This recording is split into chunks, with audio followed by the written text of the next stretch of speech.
Labdien visiem! Šodien gribu pastāstīt, kā man gāja ar tehnisko apskatu savam Seatam. Tātad viens no divniekiem bija par atgāzu sastāvu, kas, kā redzams, ir stipri pāri visu šīs trīs normas. Ir stipri pāri šai normai augšējai. Tad, nācās beidzot risināt jautājumu par zondes kļūdu, kas jau man, principā, vairāk kā divus laikam viņi tur stāv. Vadības blokā visu laiku. Jāsaka, ka patēriņš ir normāls un arī it kā pārējos gadus var iekļauties tajās atgāzes normās, tāpēc es pavisam nedaudz vienreiz tur pieķērošu šim jautājumam, bet nebija laika un beigās iedvesmas, tāpēc arī tā arī atstāja to check engine, lai deg, jo man arī pa katalizatoru kļūdu bija, tā kā man viņš tur baigi netraucēja. Jāsaka tā, ka ir nedaudz savādāk šī varbūt diagnostika, jo šis auto kaut gan ir vecs kā pasauli, viņam ir platjoslas zonde. Šķiet, ka tas varētu būt pirmais Volkswagen motors, kam vispār tāda nāca. Tad arī pastāstīšu varbūt pāris vārdos, kāda ir atšķirība starp platjoslas un parasto zondi un kādas ir nianses pie viņas diagnostikas. Tad, kā mēs zinām, tad parastajā zondē šī kontrolas vērtība atgāzu ir voltāža, ko vadības bloks monitorē šajā ķēdē, un tā varie no 0 līdz 1 voltam. Neskatoties uz to, ka platjoslas zondē ir tieši tāds pats cirkonija serdenis kā parastajā zondē, kurš arī spēj ģenerēt no 0 līdz 1 voltam, taču šie platjoslas zondei vadības bloks gaida redzēt visu laiku no šīs izejas 0,45 voltus. Un, lai viņi būtu konstanti, lai viņi nestaigātu ne uz augšu, ne uz leju.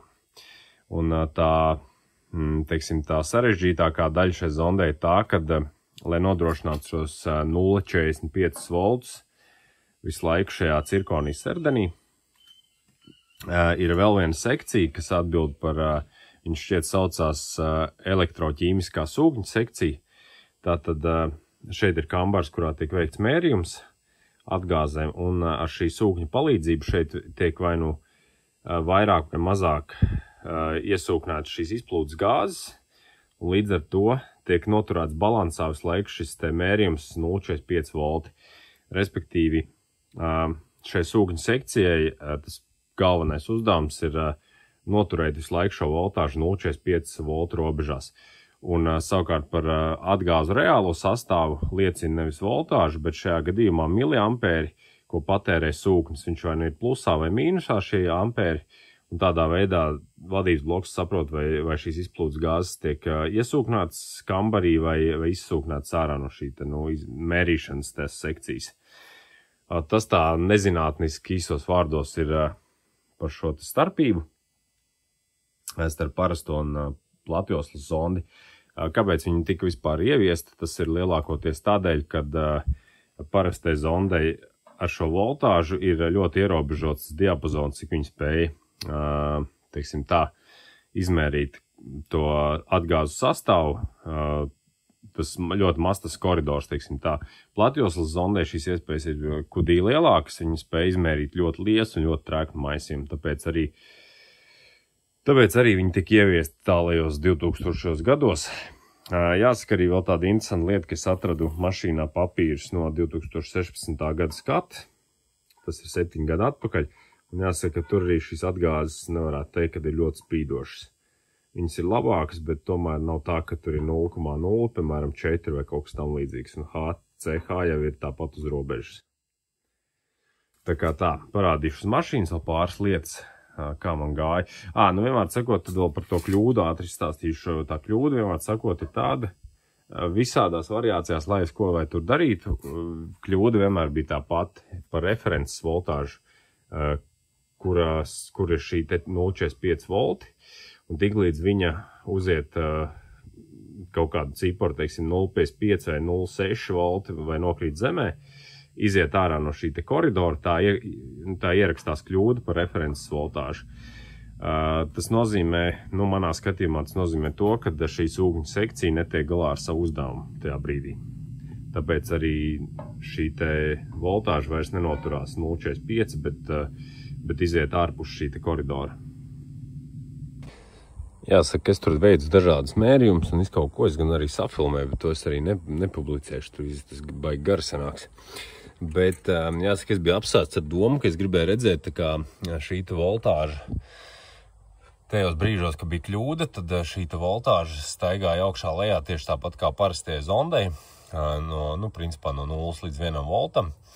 Un man šausmīgi bija es biju apsāsts ar domu, ka es gribēju redzēt osciloskopā šajos vados, zondas, kur tad ir kurā vadā ir tā voltāža, kas parādās skenerī. Tad 2 šitie lielie vadi atkrīt, jo tie ir apsildē, tad palika 4 vadi, un lai vai kā es tur mērītu, nevienā vadā es tādu voltāžu neieraudzīju. Tad man izglāba vecā autodata, kur bija komponentu testing un bija arī par šo zondi, un izrādījās, ka man ir jāmēra nevis attiecībā pret akumulātoru mīnusu, bet man bija jāmēra šajos 2 vados, tā kā starp viņiem ieliekot adatas, un tad arī es redzēju tieši to pašu voltāžu, ko skenerī. Otra lieta bija tāda, kad, tā kā es sapratu, ka tur iet ļoti maz strāvas cauri, un tas tie ir signāli vadi. Otra lieta, kas man, lika pievērst uzmanību, ir tas, vai šeit nav kaut kādas oksīdu vai kaut kāda kontakta zudums. Un, ja tā ieskatās, ir tāda sajūta, skatoties, kad šiem, piemēram, malējiem kontaktiem, ka viņiem ir šķirba. Tad es izlēmu, ka ļoti tur neko skrāpēt nevar, tā kā viņi apzeltīti kontakti, bet paņēmu tūlīt atradīšu. Paņēmu ar šādu tas ir no kaut kādas montāžas kastes vai vadības bloka pins. Viņu viegli saskrāpēja ar vīlu, lai viņš būtu nedaudz tāds abrazīvs un sapūtu visu šo štekeri ar oksīdu tīrāmo. Un paņēmu vienkārši, katru kontaktu atsevišķi patīrīju un arī tādā veidā noskaidroju, vai teiksim, viņš ir pietiekoši stingri tur turās. Katrā ziņā viss tur bija kārtībā ar to. Iztīrīju un tad notika brīnums. Es 2 nedēļas braukāju un kļūda nebija. Es domāju, redz, cik vienkārši. Bet, diemžēl, kad aizbraucu uz Zviedriju šo mašīnu, tad man tā kļūda sākā kaut parādīties. Viņa gan bija tā jocīga, kad viņa tajā brīdī, kad mašīna iedarbina, ļoti ātri parādījās, ja godīgi, jo te zondei jāuzsilst līdz 650 grādiem, tad tikai viņa sāk darboties. Bet, bija tā, kad viņa tajā uzsilšanas laikā parādījās šī kļūda, tad viņa varēja nodzēst, un pēc tam jau varēja braukāt visu dienu, piemēram, tā kļūda lielākoties neuzardās. Tā kā tas bija tāds jocīgs moments.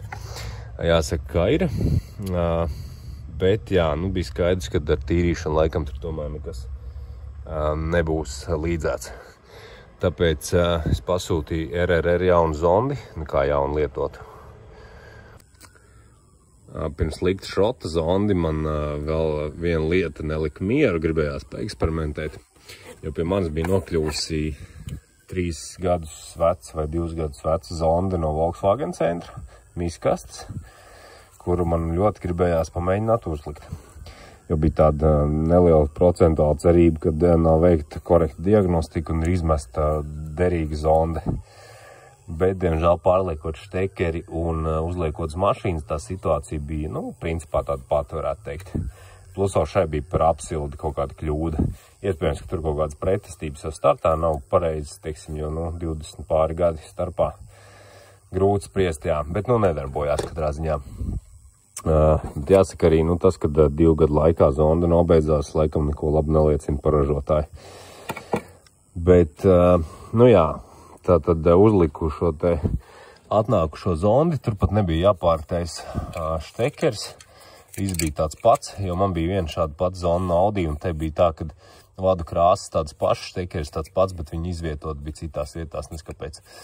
Bet šī kas atnāca uzliku virsū, un jau ir kādas 3-4 dienas braukāju viss kārtībā. Cerēsim arī, ka tā tas paliks. Jāsaka, tā bija arī, šis bija laba tāda mācība par šo kā viņas diagnosticēt un teiksim, kā pārliecināties. Jāsaka, manī, protams, samulsināja 2 šīs lietas. Tā pirmā bija tas, kad pēc tās kontakta tīrīšanas tur šīs 2 nedēļas varēja braukāt cepuru kuldams un viss darbojās. Un otra lieta, kas man teiksim, tā nepatika tas, ka tā zonde viņa nebija visu laiku beigta. Viņa, teiksim, bija kaut kādi momenti, kad es varēju izbraukt laukus 30 km, viss kārtībā, kļūda nav, zonde darbojas lieliski. Tāpēc visu laiku bija tā sajūta, ka varbūt kaut kur ir kaut kādi tie savienojumos, kaut kāda oksīdi, kaut kas. Bet, beigās jau es viņu izjaucu pavisam, ielikšu maz video, izjaucu pavisam šo savienojumu, šos šteikeri, pareizāk sakot, un tad pārliecinājos, ka tur tiešām viss ir kārtībā un nekāda oksīda tur nav uz tiem apzeltītiem kontaktiem. Tā kā tāda tā situācija. Izvelku no šī šteikera ārā tos vadiņus, gribās redzēt, tīri kāda tā kontaktvieta ir. Es teiktu, ka ir viss ok. Grūts tā nolikt, bet viņi ir katrā ziņā klāt saspiest, tur nekāda lieka šķirba nav. Iziešu cauri, varbūt ne ar smilšpapīru, bet es padomāšu kaut kādu papīru lapu vienkārši izvilku cauri, tad, lai tās kontaktvietas patīrās, bet es nezinu, vai es jau kā mēģināju tur savādāk tīrīt drusku, es nedomāju, ka tur ir tā problēma.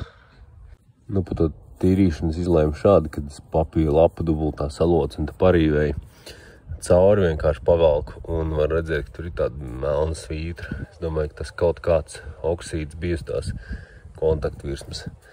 Katrā ziņā sliktāk nepaliks, jo tas papīrs noteikti to zeltu nenoskrāpēs. Taču, ja tur liktu pa vidu smilšpapīru, tad gan es domāju, tur to virsmu noskrāpētu to zelta kārtu. Viņi jau nepavelti, tur ir apzeltīti, lai nebūtu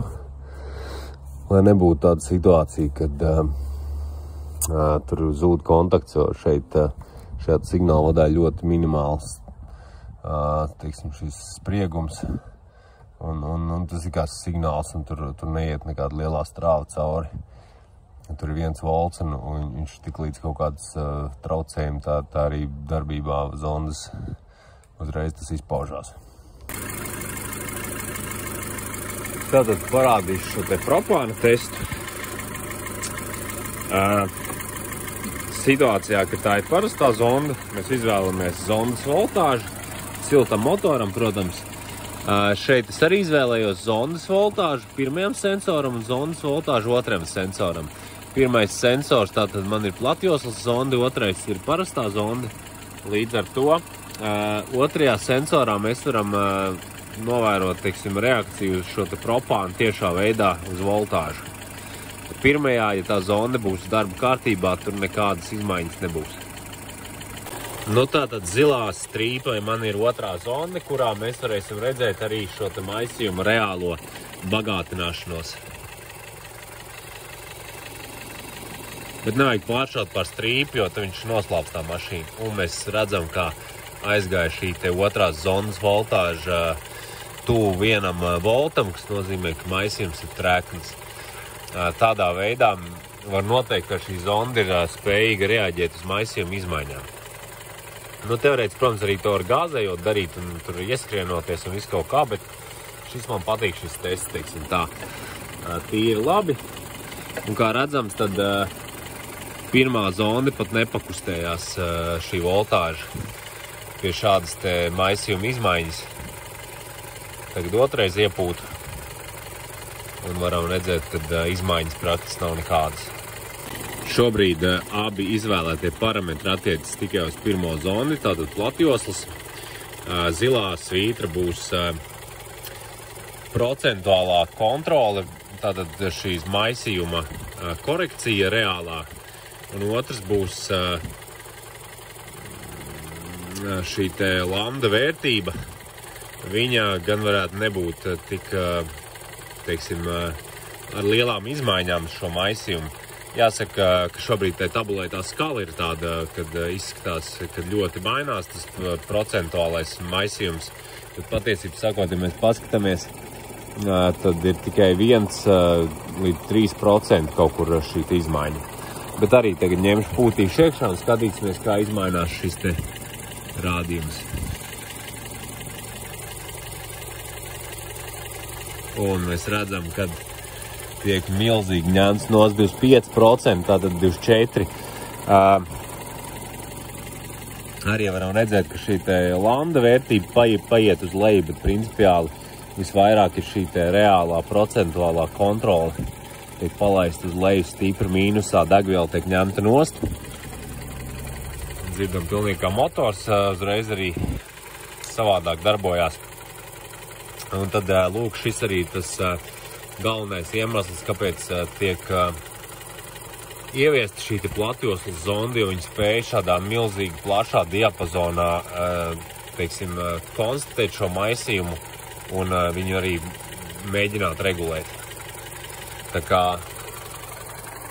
šis testa propāna ir ļoti labs, es viņu vienmēr izmantoju. Var taisīt arī gaisa sūci, kaut kur uztaisīt vakumu, paraut kādu šļauku nost, bet manā gadījumā vienīgais vakums, ko es varu noraut, ir pie šī te bremžu pastiprinātāja. Labi, varbūt kādam kaut kas no visa šī garā video noderēs. Kāda ideja, kā viņu diagnosticēt, kā pārbaudīt. Jāsaka, nav jau tā, ka viņa ir šausmīgi sarežģītāk, vienkārši ir nedaudz savādāk pieeja, teiksim tā. Tā kā labi, paldies, kas noskatījās. Jāsaka, vēl jāparādīšu vēl vienu niansi. Tā, gribēju parādīt to, ka man tagad metās kļūda par otro katalizatoru, jo viņš, protams, vairs nedarbojas tā, kā viņam vajadzētu īsti. Es gan biju arī nopircis jaunu to otro katalizatoru, domāju, uzlikšu. Bet tur jau bija kolhozs ticis klāt un bija kaut kas zāģēts, kaut kas metināts, un es viņu vairs nevarēju uzlikt tajā vietā. Tieši tā kā es nopērku veiklā gatavu detaļu uzskrūvēju, tur jau bija sačakarējuši cilvēki visi un tos savienojums. Tāpēc, to es atstāju šobrīd līdz nākamgada skatei, bet es nopirku Aļikā šādu te apčakarētāju otrai zondei. Redzēs, vai viņš darbosies. Oi, tā. Apčakarēja mani ne zondi. Tā nokrīt zemē, bet, var sakot, ideja tāda, ka viņi ieskrūvē iekšā izpūtējā un sanāk, ka viņš tik ļoti neļauj šīm atgāzēm nokļūt pie otrās zondas, un līdz ar to šis signāls tik ļoti vairs nestaigā uz augšu uz leju, un vadības bloks ir apmierināts ar visu. Tā vismaz teorētiski tam vajadzētu būt. Jāsaka, šī detaļa ir pārsteidzoši kvalitatīva, tas varētu būt nerosošais tērots. Te vēl ir skrūvējumi, šī daļa, ļoti, man liekas, solīdi īstenībā. Es pārsteigts par 2 eiro kapekām, super. Tā kā tā. Labi, paldies visiem, kas skatījās šo video. Ieliekat īkšķi, ja nav grūti, un tad jau līdz nākamajam.